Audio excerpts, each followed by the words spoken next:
एक प्रेरणादायक कहानी बच्चों को जरूर सुनाएं।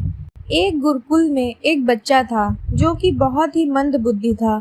अपनी पूरी कक्षा में सबसे मूर्ख था और उसे कुछ भी याद नहीं रहता था। 10 वर्ष बीत जाने के बाद भी वह मूर्ख ही बना रहा। सभी साथी उसकी हंसी उड़ाते हुए उसे वरदराज यानी बैलों का राजा कहा करते थे।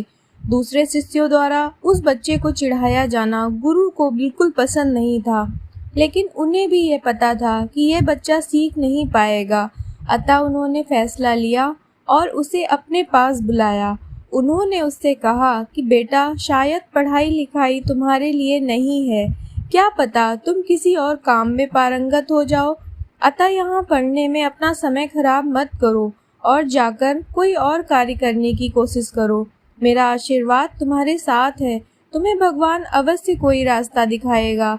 यह सुनकर शिष्य को बहुत दुख हुआ। इसके बाद उसे कुछ नहीं सूझा और निराश होकर उसने आत्महत्या करने की ठान ली। वह रास्ते में एक कुएं के पास गया। उसने देखा कि कुएं का पत्थर एक कोमल रस्सी के बार बार स्पर्श से घिस गया है। वरदराज ने सोचा कि जब इतना कठोर पत्थर कोमल रस्सी के बार बार रगड़ने से घिस सकता है, तब परिश्रम करने से मुझे विद्या क्यों नहीं प्राप्त हो सकती। उसने तत्काल आत्महत्या का विचार त्याग दिया और गुरुदेव के पास लौट आया। उसने गुरुदेव को कुछ दिन और रखकर शिक्षा देने की प्रार्थना की। सरल हृदय गुरुदेव राजी हो गए। वरदराज ने मन लगाकर पढ़ना प्रारंभ किया। उसकी ज्ञान प्राप्त करने की इच्छा इतनी तीव्र थी कि समय और भोजन का भान भी नहीं रहता था। यही वरदराज आगे चलकर संस्कृत के महान विद्वान बने। संस्कृत व्याकरण समझने में बहुत कठिन होती है, इसका वरदराज को बखूबी अनुभव था।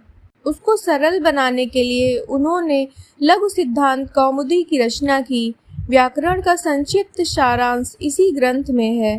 वरदराज की कहानी से एक लोकोक्ति प्रचलित हो गई, जो कि हर बच्चे के लिए स्मरण रखने योग्य है। करत करत अभ्यास के जड़मति होत सुजान, रसरी यावत जाते सिलपत परत निशान।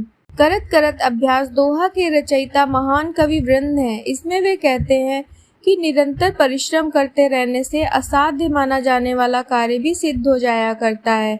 असफलता के माथे में कील ठोक कर सफलता प्राप्त की जा सकती है। जैसे कुएं पर लगी सिल पानी खींचने वाली कोमल रस्सी की रगड़ पड़ने से घिसकर उस पर भी निशान अंकित हो जाया करते हैं।